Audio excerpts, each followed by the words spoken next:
And as the bodies were discovered, it was becoming more and more obvious it was going to be a monumental job to identify who these people were that were in the crawl space.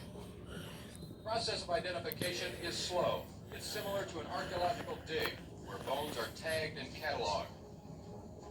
The police ask relatives of missing teenagers to send dental records, because in most cases, those will be the only way to identify the dead. DNA was not used in criminal in 1986.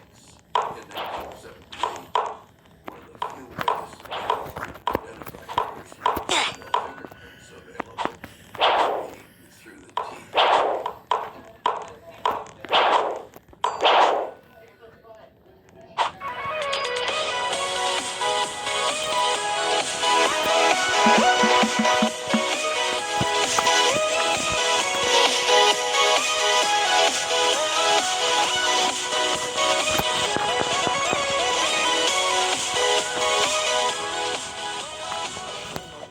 In the 1970s, it was a different world.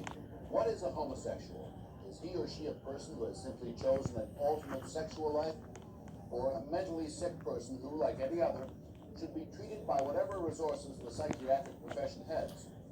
That question, that debate has generated a small civil war in the psychiatric establishment. The early 70s and late 70s, they didn't have the respect.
Put it on Jeffrey Rignall's face and made him pass out.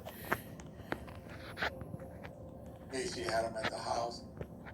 He put him in this 2x4, he had holes in it, interlaced a chain through it where it kept his ankles and his wrists together, basically, bent him over and violated him with a very large sex toy and kept him there for a period of time.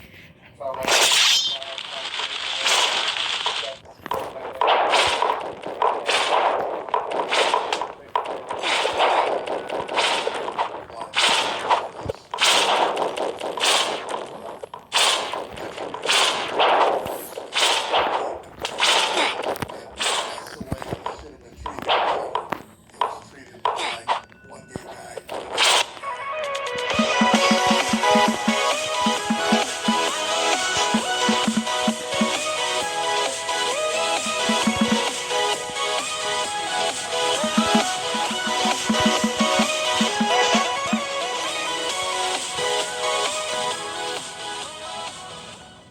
The notion of a man being the victim, I think it was hard culturally to understand.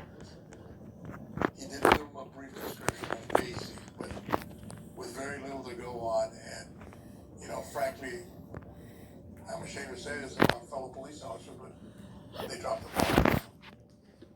And so Rignall took it upon himself to try to find John Wayne Gacy. When Gacy was diagnosed, his exit to the United States was Cumberland Avenue.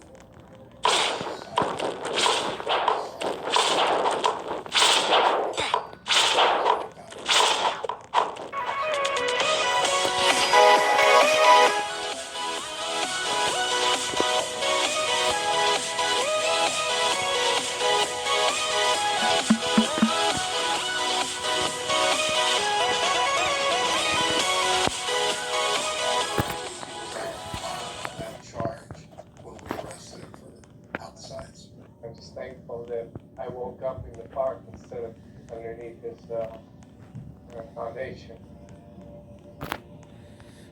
It's very disturbing how many murders happened before Gacy was caught. It's one of the most horrifying aspects of his crimes. And one has to wonder whether he could have been caught sooner. That's all.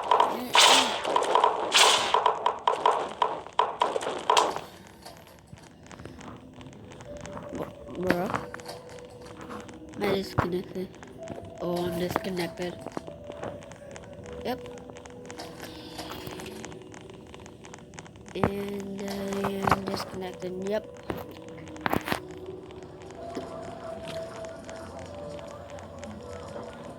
A few days after the digging started for Gacy Police Department, Mike was the first one, I think, that said, tell us where these people are buried. And Gacy started to say, well, the north part, and I stopped and I said, look, I don't have a good sense of direction. Casey said, just give me a piece of paper, I'll show you where they're at.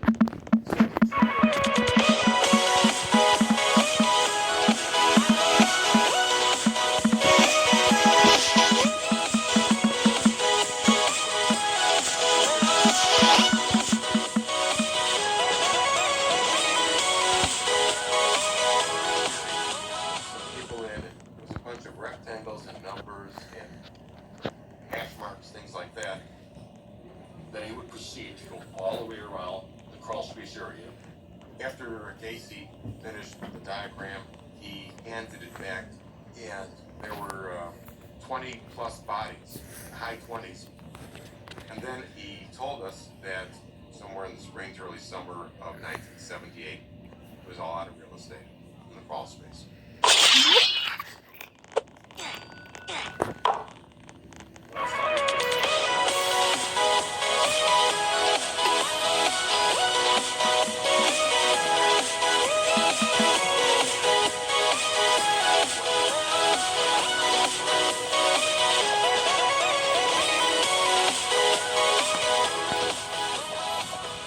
Robbie sort of broke the mold with something a little different than he had done before that. The fact that he abducted Bob Peace with witnesses there certainly led directly to him.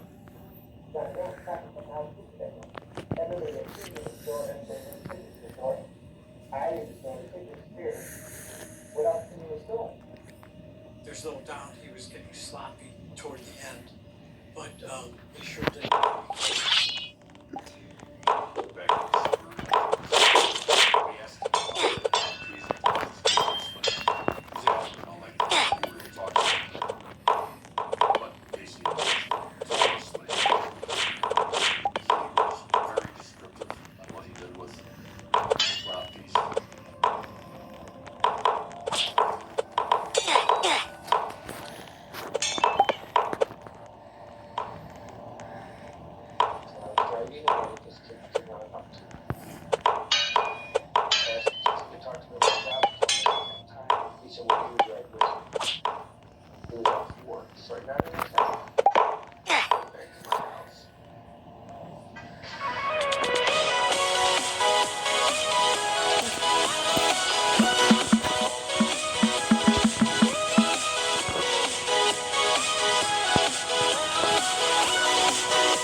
What?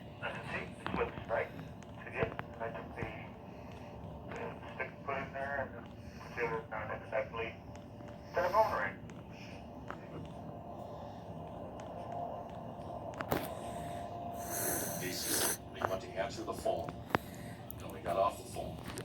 Rob Peace was on the floor again. It's a terrible death and then killed. And then did Gacy and the rest.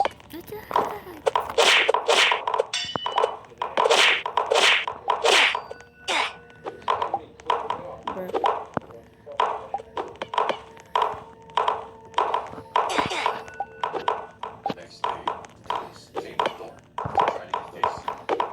The police